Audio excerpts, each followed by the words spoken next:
Hello everyone. So in this video we are going to see the problem diagonal traversal of binary tree. So given a binary tree, print the diagonal traversal of binary tree. Consider the line slopes 1 passing between the nodes. Given a binary tree, print all the diagonal elements in binary tree belonging to the same line. So basically a binary tree will be given to us and we have to print the nodes in a diagonal fashion. So let's see what does it mean by printing the nodes in the diagonal fashion. So let us consider this binary tree is given to us. So I have drawn these lines, so in order to make it easier for us to understand that how we are going to traverse or print the nodes in diagonal fashion. Okay, so in diagonal fashion means first of all we will print 8. We will start with the root node, so we will print 8, then diagonally we will print 10, then diagonal to it will be 14, so we will print 14. Then this diagonal is completed, so we will move towards the next diagonal, which is this one.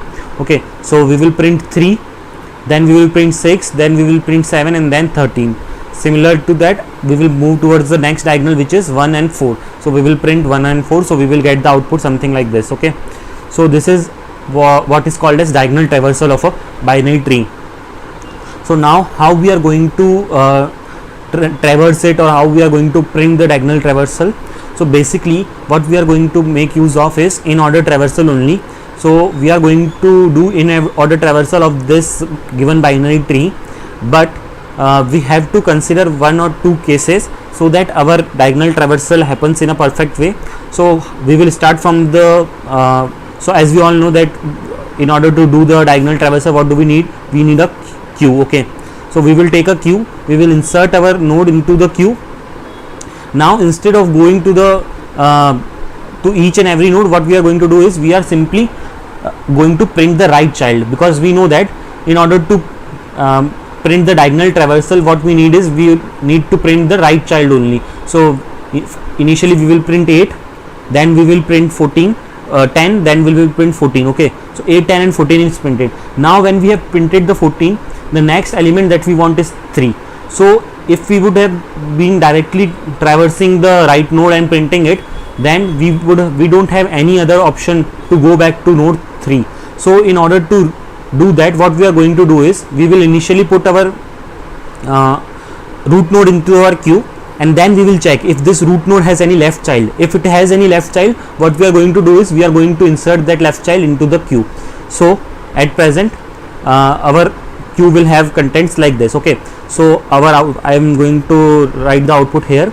So initially when we inserted 8 into our queue, we will pop it and print it. Okay, so our 8 is printed and we have checked whether 8 has any left child. Yes, it has left child, so we have inserted that left child also. Now what we are going to do is we are going to move towards the right child of 8. So right child of 8 is 10. So what we are going to do is we are not going to insert it into queue, we are simply going to print it. Okay, so once this is done, now we will check if 10 has any right child. Yes, 10 has a right child, 14. So what we are going to do is we are simply going to print it.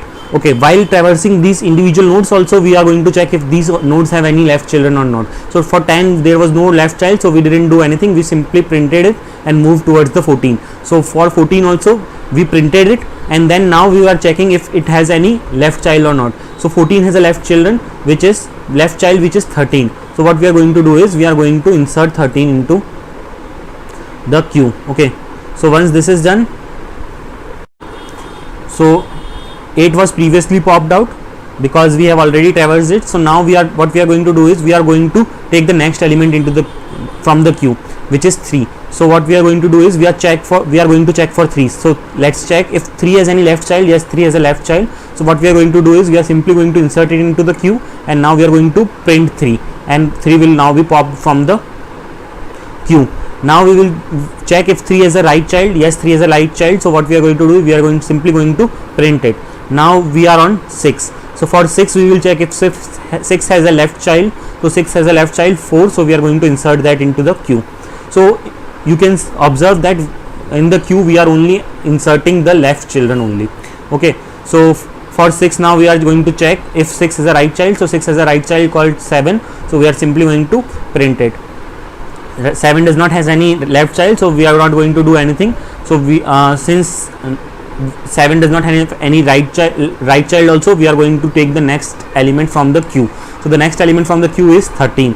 So what we are going to do is we are going to simply print 13 and we are going to pop it. So for 13 we will check if 13 has any left child. 13 does not have any left child, so we don't need to insert anything into the queue. 13 also does not have any right child, so what we are going to do is we are going to take next element from the queue, which is 1.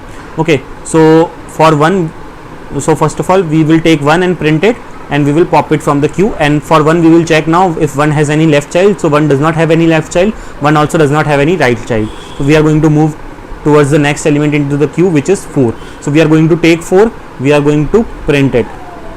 So 4 does not have any left child, 4 does not have any right child, and our queue is also empty, so we will simply return our answer. So you can see that we have got the answer as 8, 10, 14, 3, 6, 7, 13, 1 and 4. This is exactly similar to the answer that we have, which was the diagonal traversal of this. So this is only the diagonal traversal of this binary tree. Okay, so I hope so now you have got a better understanding of how we are approaching this solution. What we are doing is we are simply traversing the tree level order in a level order fashion, but what we are doing is while traversing every node we are going to check if that node has a left child. If it has a left child, we are simply going to insert that left child into the queue, and then we are going to move towards the right child and we are simply going to print it. And for every node we are going to check if it has a left child or not. If there is a left child which exists, we are simply going to insert it into the queue.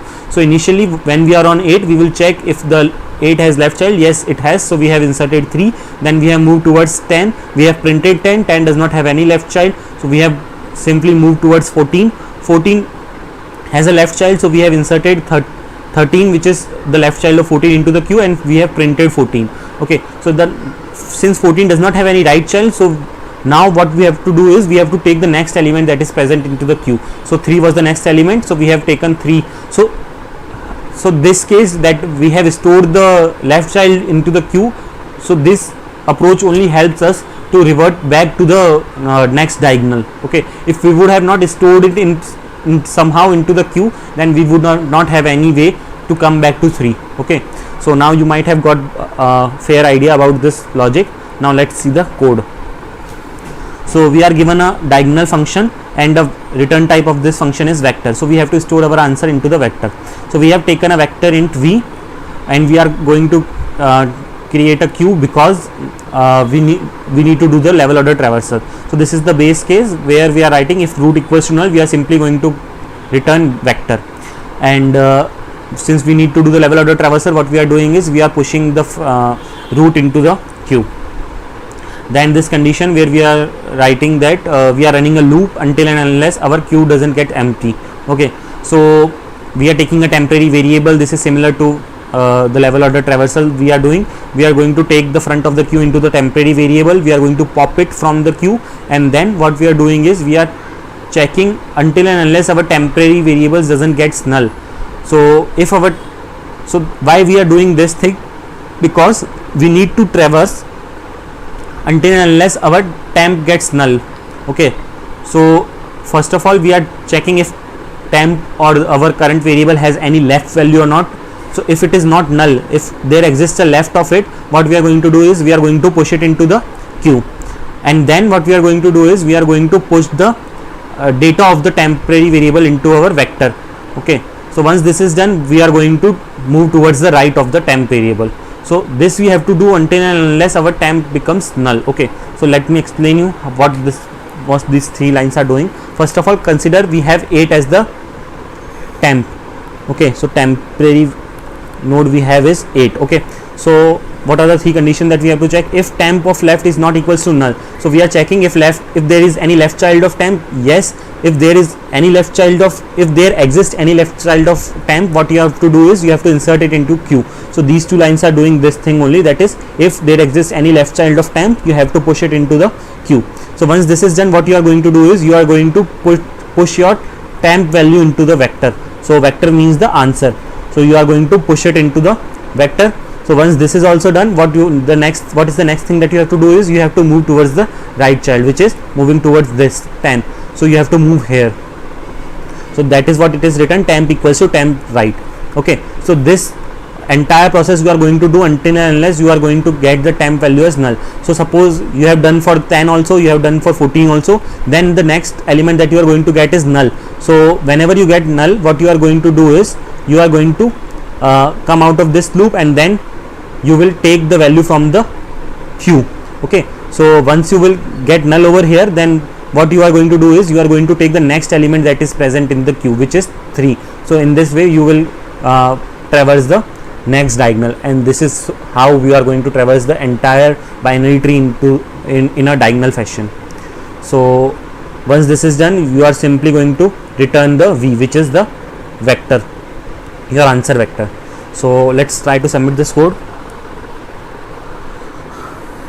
So you can see the problem is solved successfully. So thanks for watching. If you have any doubts related to this, please feel free to ask in the comment section. Thank you.